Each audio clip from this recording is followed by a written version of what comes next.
യേശുവേ നന്ദി, യേശുവേ നന്ദി, യേശുവേ ആരാധന. യേശുവേ ആരാധന. പറഞ്ഞു കൊടുത്തേ. യേശുവേ സ്തോത്രം, യേശുവേ സ്തോത്രം, സ്തോത്രം, യേശുവേ നന്ദി, യേശുവേ നന്ദി. Hallelujah, hallelujah. എൻ്റെ പേര് ബിജി, പള്ളിക്കത്തോട്ടിൽ നിന്ന് വരുന്നത്. എൻ്റെ ഭർത്താവിന് വേണ്ടിയാണ് ഞാൻ സാക്ഷ്യം പറയുന്നത്. 2024 ഏപ്രിൽ നടുവേദനയും കഴുത്തുവേദനയും തുടർന്ന് ഹോസ്പിറ്റലിൽ ചെക്കപ്പിന് ചെന്നപ്പോൾ അവിടെ ഡോക്ടർ പരിശോധിച്ചതിന് സ്കാനിങ് ചെയ്യാൻ പറഞ്ഞു. സ്കാനിങ് ചെയ്ത് നോക്കിക്കഴിഞ്ഞപ്പോൾ മുഴയുണ്ടെന്ന് പറഞ്ഞു. പിറ്റേ ദിവസം നിങ്ങൾ വന്ന് അഡ്മിറ്റ് ചെയ്ത് ബയോപ്സിക്ക് കൊടുക്കണമെന്ന് പറഞ്ഞു. ആ ബയോപ്സിയുടെ ടെസ്റ്റ് വന്നപ്പോൾ ക്യാൻസറാണ് എന്ന് പറഞ്ഞു. അതും 4th സ്റ്റേജിലാണെന്ന് പറഞ്ഞു. അത് ഇനിയും ഒരു കുടുംബം കടന്നു പോകുന്ന ഒരു നടുവേദന, ഒരു പുറം വേദന, ഹോസ്പിറ്റലിൽ ചെല്ലുന്നു പറയുന്നു ക്യാൻസറാണ്, അതും 4th സ്റ്റേജാണ്. ഹല്ലേലൂയ. രാവിലെ അച്ഛൻ പറഞ്ഞു കൊടുത്തൊരു കാര്യം, നിങ്ങളിങ്ങനെ 1 മണിക്കൂറിൽ ഒരു 2 മിനിറ്റെങ്കിലും രോഗികൾക്ക് വേണ്ടി പ്രാർത്ഥിക്കണം. ഷോയെ ഈ സമയത്ത് ക്യാൻസർ രോഗികൾക്ക് വേണ്ടി ഞാൻ പ്രാർത്ഥിക്കുന്നു. ഷോയെ ഈ സമയത്ത് കുഞ്ഞുങ്ങളില്ലാത്തത് അങ്ങനെ നിയോഗങ്ങൾ നമ്മൾ 1 മണിക്കൂറിൽ ഒരു തവണയെങ്കിലും നിങ്ങൾ മധ്യസ്ഥ പ്രാർത്ഥന നടത്തണം. ഒരു 2 മിനിറ്റ്, ഒരു 5 മിനിറ്റ് മാക്സിമം, അത്രയും മതി. എന്ത് പറ്റുന്ന അറിയും, നിങ്ങളുടെ ജീവിതം ഇങ്ങനെ അഭിഷേകം കൊണ്ട് അറിയും. നിങ്ങളുടെ ജീവിതം മുഴുവൻ ഇങ്ങനെ പ്രാർത്ഥനയായിട്ട് മാറും. ഹല്ലേലൂയ. ആ വർഷം മാർച്ചിലാണ് പുള്ളിയുടെ അമ്മ ക്യാൻസറായിട്ട് ബെഡിൽ കിടന്ന് മരിച്ചത്. ആ ഏപ്രിൽ തന്നെ പുള്ളിക്ക് ഇങ്ങനെ നടുവേദനയായപ്പം അമ്മ മരിച്ച മാസം, അമ്മ മരിച്ചതിന് തൊട്ട് അടുത്ത ദിവസം തന്നെ ചെക്കപ്പിന് പോയായിരുന്നു. അമ്മ ഇങ്ങനെ കിടക്കുന്ന കാരണം ആരും ആശ്രയം ഇല്ലാഞ്ഞ കാരണമാണ് ഹോസ്പിറ്റലിൽ പോകാൻ ഇങ്ങനെ നിന്നത്. അത് കഴിഞ്ഞു നടുവേദന പറഞ്ഞപ്പോൾ ഞങ്ങളുടെ ആൻറ്റിമാരൊക്കെ പറഞ്ഞു പോയി നീ ചെക്കപ്പ് ചെയ്യുമെന്ന് പറഞ്ഞു. അങ്ങനെ ചെക്കപ്പ് ചെയ്തപ്പോഴാണ് ഇങ്ങനെ ക്യാൻസറാണെന്ന് അറിഞ്ഞത്. അത് ഇവിടുന്ന് കഴുത്തിൻ്റെ ഇവിടുന്ന് തുടങ്ങി ലെൻസ് ടച്ച് ചെയ്ത് ഹാർട്ട് ടച്ച് ചെയ്ത് വയറിൻ്റെ ഇവിടെ ക്രോസ് ചെയ്ത് മുഴ കിടക്കുമായിരുന്നു. 4th stage. ഒറ്റ മുഴയോ? ആ മുഴ. അത് ഞങ്ങളിവിടെ ഒരു ആശുപത്രി കാണിച്ചപ്പോൾ അവർ ഹീമോയ്ക്ക് സ്റ്റാർട്ട് ചെയ്തു. ഫസ്റ്റ് ഹീമോ ചെയ്തപ്പോൾ ആകെ പുള്ളി ഇനി ഇങ്ങോട്ട് വരുമോ ഇല്ലയോ എന്ന് പോലും പ്രതീക്ഷയില്ലായിരുന്നു. അതുപോലെ രാത്രിയിൽ വേദനയായിരുന്നു. എൻ്റെ ഒരു കസിൻ ചേച്ചി ആണ്, എനിക്കത് അറ്റൻഡ് ചെയ്യാൻ പറ്റത്തില്ലായിരുന്നു. എൻ്റെ ഭർത്താവിന് ഇങ്ങനെ വന്നു കഴിഞ്ഞപ്പോൾ ഞാൻ ആകെ തളർന്നു. എൻ്റെ ഒരു കസിൻ ചേച്ചി പെട്ടെന്ന് പാലക്കാട്ടിൽ നിന്ന് വന്നു.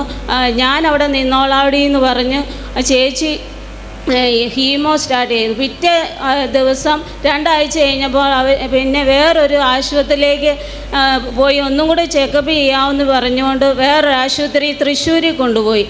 അവിടെ ചെന്ന് കഴിഞ്ഞ് ആദ്യത്തെ പ്രാവശ്യം ഡോക്ടറെ കാണിച്ചപ്പോൾ ഡോക്ടർ പറഞ്ഞു നിങ്ങളുടെ വിധിയെന്ന് പറഞ്ഞതാണ്. നിങ്ങളുടെ വിധി ഈ ചെറുപ്രായത്തിൽ നിങ്ങൾക്ക് ഇങ്ങനെ ഒരു വിധി വന്നല്ലോ എന്ന് ഡോക്ടർ പറഞ്ഞു. ഡോക്ടർ പറഞ്ഞു അങ്ങനെയാ ഡോക്ടർ എന്നോട് പറഞ്ഞു. അത് കഴിഞ്ഞ് പിന്നെയും കൺസൾട്ടിങ് ചെയ്യാൻ പിന്നെയും ഒന്നും കൂടെ ചെന്നപ്പോൾ ഈ ശാലവുമൊക്കെ വെക്കാൻ വേണ്ടി ഒരു പ്രേക്ഷിത വേലയായിട്ട് ഒരാൾ ഇങ്ങനെ വന്ന് നിൽക്കുമ്പോൾ ഞാൻ ഒന്നും കൂടെ ഡോക്ടറെ ഒന്ന് കാണണമല്ലോ എന്ന് വിചാരിച്ച് ഇങ്ങനെ പേടിച്ച് നിൽക്കുന്ന സമയത്ത് ആ ശുശ്രൂഷ ചെയ്ത ആ പുള്ളി ഇങ്ങനെ എൻ്റെ കയ്യെ തൊട്ടിട്ട് പറഞ്ഞു സങ്കീർത്തനം 107:20 ഞാൻ മരിക്കില്ല ജീവിക്കും കർത്താവിൻ്റെ പ്രവൃത്തിയെ പ്രഘോഷിക്കും. ഇങ്ങനെ ഉരുവിടാൻ പറഞ്ഞു എന്നോട്. എത്ര പ്രാവശ്യം പ്രാർത്ഥിക്കാവോ അത്രയും പ്രാവശ്യം പ്രാർത്ഥിച്ചോളാൻ പറഞ്ഞു. നോക്കിയേ, മാസി വെക്കാൻ വന്നയാൾ ഒരു വചനം പറഞ്ഞുകൊണ്ട് കൊടുത്തു, മരുന്ന് കൊടുത്തേച്ച് പോയി. ഞാൻ മരിക്കുകയില്ല ജീവിക്കും. Hallelujah, hallelujah, hallelujah. പ്രാസംഗികത 117 അല്ലേ? 107:20 ആണല്ലോ.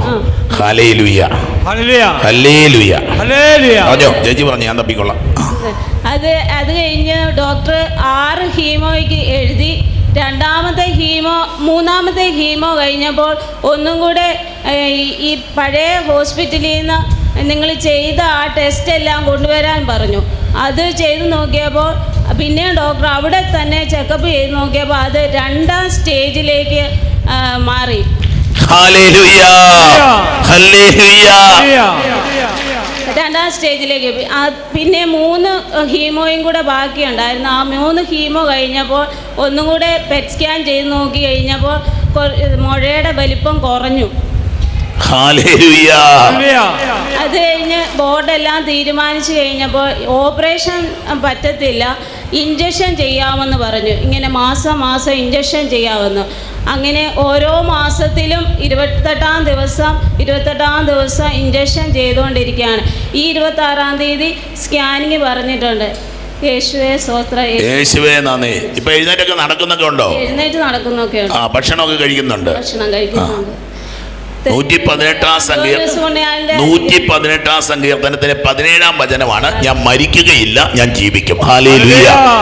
107-ാം സങ്കീർത്തനത്തിന്റെ 107 എന്താ അറിയാവോ? 107 അവിടുന്ന് വചനം അയച്ച് അവരെ രണ്ടും സൗഖ്യത്തിന്റെ വചനങ്ങളാണ്. Hallelujah, hallelujah. അത് എത്ര സ്റ്റേജിലാണ് നിൽക്കുന്നത്? 2ാം സ്റ്റേജായി. 2ാം സ്റ്റേജിലാണ് ഇപ്പൊ നിൽക്കുന്നത്. ഇനി സ്റ്റേജെല്ലാം മാറി, രോഗമില്ലെന്ന് പറഞ്ഞോണ്ടെങ്കിൽ വരണം. അതിവിടെ സാക്ഷ്യം പറയണം. ഹസ്ബൻഡിന്റെ പേരെന്താ?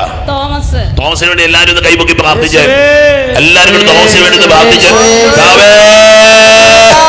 ഈ മകൾക്ക് വേണ്ടി തോമസിന് വേണ്ടി ഞങ്ങൾ പ്രാർത്ഥിക്കുന്നു. കർത്താവേ, വചനമായ ചന്ന് സൗഖ്യം നൽകണേ കർത്താവേ. ഞാൻ മരിക്കുകയില്ല, ഞാൻ ജീവിക്കും. Hallelujah, hallelujah, hallelujah. ശബരാന താഹബന പ്രാർത്ഥിച്ച്. Hallelujah, hallelujah. കോട്ടയത്ത് വാഴുന്ന അന്തോണീസ് പുണ്യവാനെ സ്വീകരിക്കൂ കൈകൾ നീട്ടി. ആപിയാമിൻ അർത്ഥനകൾ ഉപേക്ഷിച്ചാലുപേക്ഷിക്കാതെ